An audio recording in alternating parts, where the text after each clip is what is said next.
ভারতকে একটি কৃষিপ্রধান দেশ বলা হয়।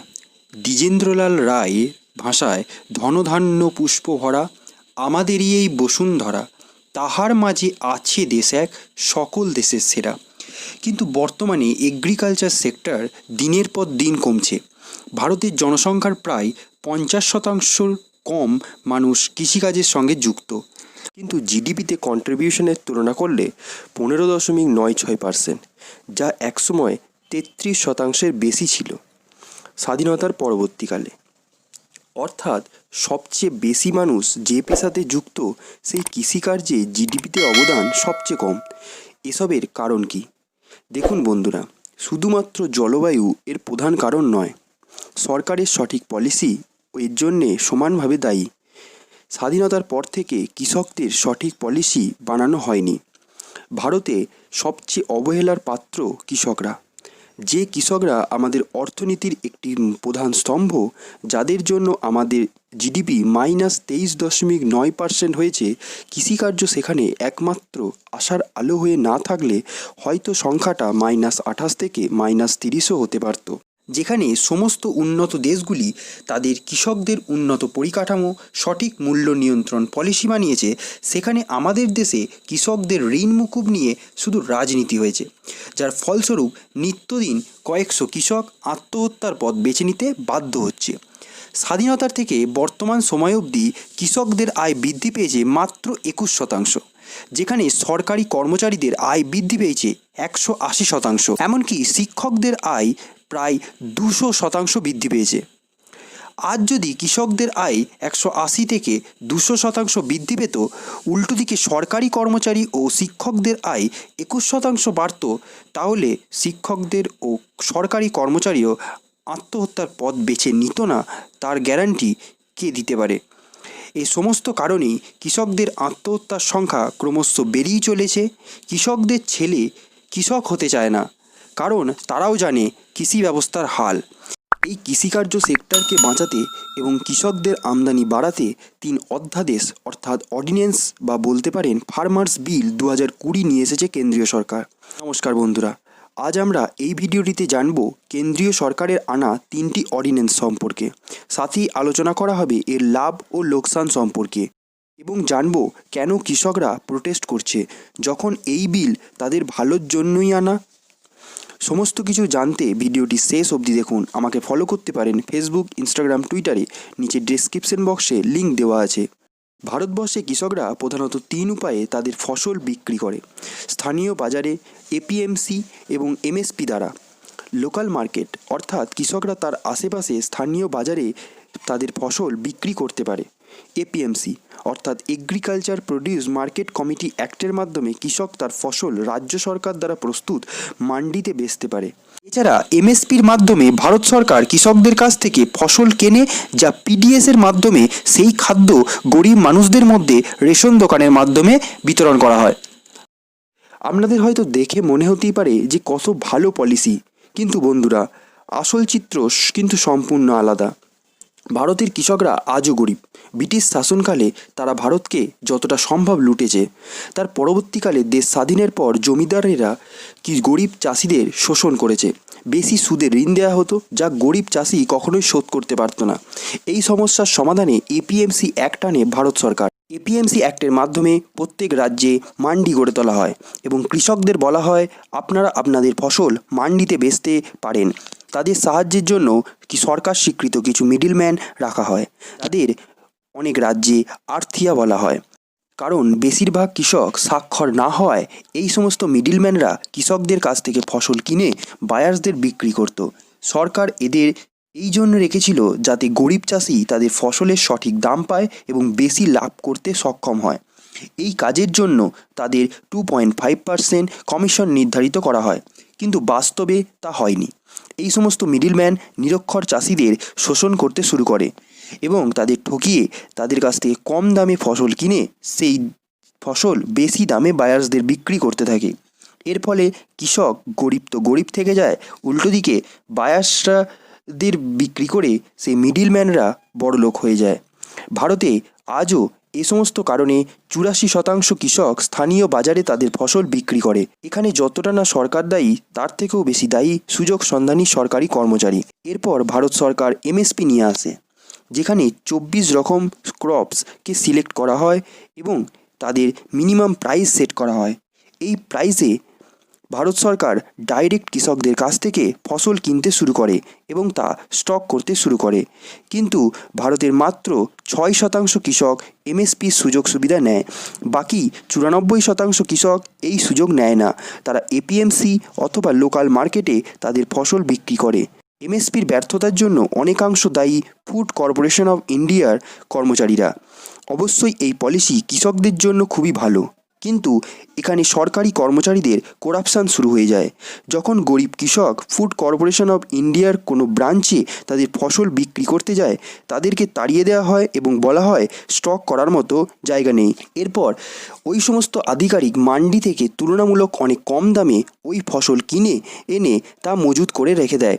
এর ফলে যে মাঝের যে লাভের অংশ তা তারা পকেটস্থ করতে পারে। এ সমস্ত কারণেই ভারতের মাত্র 6% কৃষক এমএসপির সুযোগ লাভ করে। এই সমস্ত কারণে কৃষক বহুবার আওয়াজ ওঠায়, অনশন ধর্মঘট হয় এবং নতুন আইন আনার জন্য দাবি জানানো হয়। এই সমস্ত প্রবলেম সলভ করার জন্য ভারত সরকার 3টি অর্ডিন্যান্স নিয়ে আসে। জানা যাক এই 3টি অর্ডিন্যান্স কী, কারণ বেশিরভাগ মানুষ অর্ডিন্যান্স সম্পর্কে ভুল ধারণা পোষণ করছে। প্রথম অর্ডিন্যান্সটি হলো the farmers produce trade and commerce promotion and facilitation ordinance 2020। এই অর্ডিন্যান্সের মাধ্যমে কৃষক এখন ভারতের যেখানে খুশি যা খুশি দামে তাদের ফসল বেচতে পারে। উত্তরপ্রদেশের কৃষক যেমন পশ্চিমবঙ্গে তাদের ফসল বিক্রি করতে পারে, তেমনি পশ্চিমবঙ্গের কৃষক উড়িষ্যাতে ফসল বিক্রি করতে পারবে। কৃষকদের ওপর সমস্ত বাধা সরিয়ে দিয়ে তাদের একটি ফ্রি মার্কেট দেওয়া হচ্ছে এই অর্ডিন্যান্সের মাধ্যমে। এই অর্ডিন্যান্স কি ওয়ান নেশন ওয়ান মার্কেট বলা হচ্ছে। এবার আসি দ্বিতীয় অর্ডিন্যান্সে, the farmers empowerment and protection agreement on price assurance and farm services.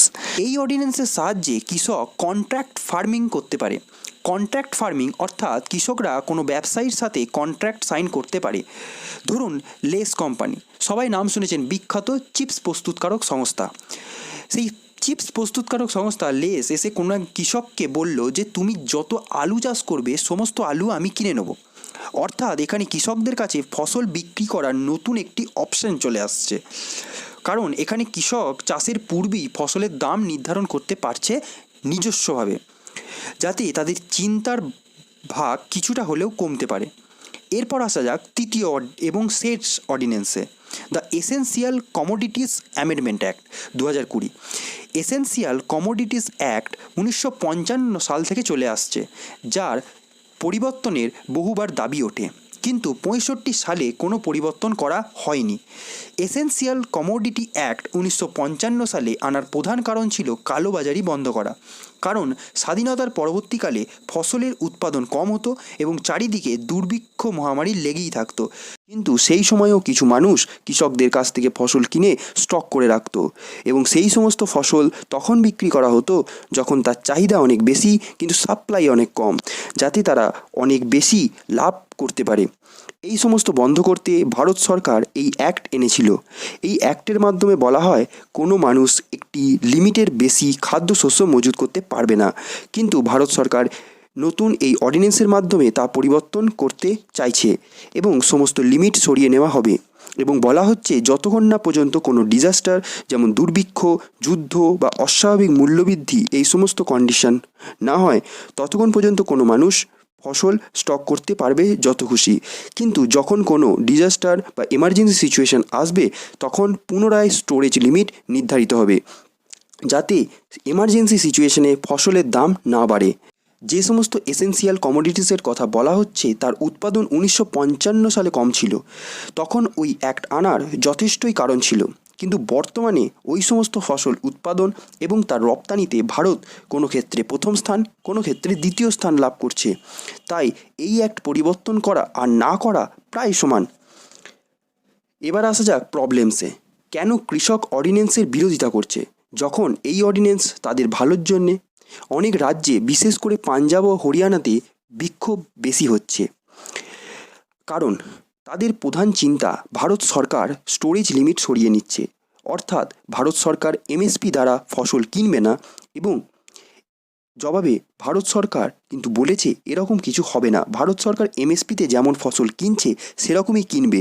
এই কথা স্বয়ং প্রধানমন্ত্রী নরেন্দ্র মোদী অবধি ক্লিয়ার করেছেন। কিন্তু এমএসপি নিয়ে চিন্তিত ওই মাত্র 6% কৃষক, কারণ 94% কৃষক এমএসপির সুযোগ সুবিধা আগেও নিত না। দ্বিতীয় চিন্তা, কৃষকদের কন্ট্রাক্ট ফার্মিংয়ের নাম করে ব্যবসায়িক প্রতিষ্ঠানগুলি কৃষকদের জমি না বাজেয়াপ্ত করে নেয়। কিন্তু এরকম কিছু হবে না, কারণ কন্ট্রাক্ট ফার্মিং করার জন্য ভারত সরকার নির্ধারিত কিছু রুলস অ্যান্ড রেগুলেশন তাদের মানতে হবে। ফসল উৎপাদনের পর কৃষক স্থির করতে পারবে যে তারা ফসল বেচবে কিনা। কোনো কোম্পানি কৃষকদের ওপর কোনো রকম জোর খাটাতে পারবে না। কোনো কোম্পানি যদি রুলস ভঙ্গ করে তাকে বিরাট অ্যামাউন্টের একটি পেনাল্টি দিতে হবে। কৃষকদের তৃতীয় চিন্তা, এপিএমসি কি তাহলে বন্ধ হয়ে যাবে? এখনও অবধি তেমন কিছু ডিক্লেয়ার করা হয়নি, তবে বলা হয়েছে যে কন্ট্রাক্ট ফার্মিং হবে মান্ডির মাধ্যমে। যেমন আমি আগেও বলেছিলাম, কিছু সরানো হচ্ছে না, নতুন একটি অপশন অ্যাড করা হচ্ছে মাত্র, যাতে কৃষকদের সামনে একটি নতুন পথ খোলা থাকে। এপিএমসি নিয়ে সবচেয়ে বেশি চিন্তিত মিডিলম্যানরা, কারণ কৃষকরা অন্য কোথাও ফসল বিক্রি করলে তাদের কমিশন তো নষ্ট হবেই।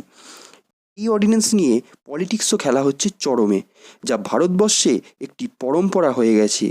বলা হচ্ছে এই অর্ডিন্যান্স যদি এতই ভালো হয় তাহলে বিজেপি দলের মন্ত্রী কেন মন্ত্রিসভা ত্যাগ করলো? অ্যাকচুয়ালি এখানেও রাজনীতি হচ্ছে। সবাই জানে 17-18 মাস পরে পাঞ্জাবে ইলেকশন আছে, আর হরসিমরত কৌর বাদল যিনি মন্ত্রিসভা ত্যাগ করেছেন তিনি পাঞ্জাবের আকালি দলের সদস্য, অর্থাৎ সেখানকার কৃষকরাই সবচেয়ে বেশি বিরোধিতা করছে। তাই এখন যদি সেন্টিমেন্টকে কাজে লাগানো না যায় তাহলে ভোট ব্যাংকে একটা বিরাট বদল আসতে পারে। তাই সবই ভোট ব্যাংকের খেলা। এই অর্ডিন্যান্সের সবচেয়ে বেশি বিরোধিতা করছে কংগ্রেস, যা স্বাভাবিক। প্রত্যেক বিরোধী দল তার শাসক দলের কাজের বিরোধিতা করবে, এটাই স্বাভাবিক। কিন্তু হাস্যকর বিষয় এই যে 2019 সালের নির্বাচনে কংগ্রেসের নিজস্ব যে ম্যানিফেস্টো ছিল তাতে এই সমস্তর উল্লেখ ছিল, যা তারা সরকারে এলে সেগুলি পালন করার প্রতিশ্রুতি নিয়েছিল। কিন্তু কংগ্রেস হয়তো নিজেদের ম্যানিফেস্টো নিজেরাই ভুলে গেছে। কিন্তু এখানে কেন্দ্র সরকারেরও কিছু ভুল রয়েছে, যা হলো লোকসভা এবং রাজ্যসভার মিটিং অবধি ওয়েট না করে কেন অর্ডিন্যান্সের মাধ্যমে মার্চ মাসে এই বিল আনার হলো? কী কারণ ছিল যে আর কিছুদিন ওয়েট করা গেল না? আশা করি রিফর্মস অর্ডিন্যান্স বোঝাতে পেরেছি। এখন দেখার বিষয় এই যে ভারত সরকার যে টার্গেট ঠিক করেছে 2022 সালের মধ্যে কৃষকদের আমদানি দ্বিগুণ করার, তা সাফল্য পায় কি না। বন্ধুরা, ভিডিওটা যদি আপনাদের ভালো লেগে থাকে তো প্লিজ ভিডিওটি লাইক করুন, শেয়ার করুন আপনাদের বন্ধুবান্ধব এবং আত্মীয় স্বজনদের সাথে। যারা চ্যানেলে নতুন তারা চ্যানেলটি সাবস্ক্রাইব করে নিচের বেল আইকনটি প্রেস করে দিন এবং নিচে সিলেক্ট অল বাটন প্রেস করে দিন, যাতে আমার সমস্ত ভিডিওর আপডেট সবার আগে পৌঁছে যায় আপনাদের কাছে। আজ এখানে বিদায় নিচ্ছি বন্ধুরা, ভালো থাকুন, সুস্থ থাকুন। জয় হিন্দ, বন্দে মাতরম।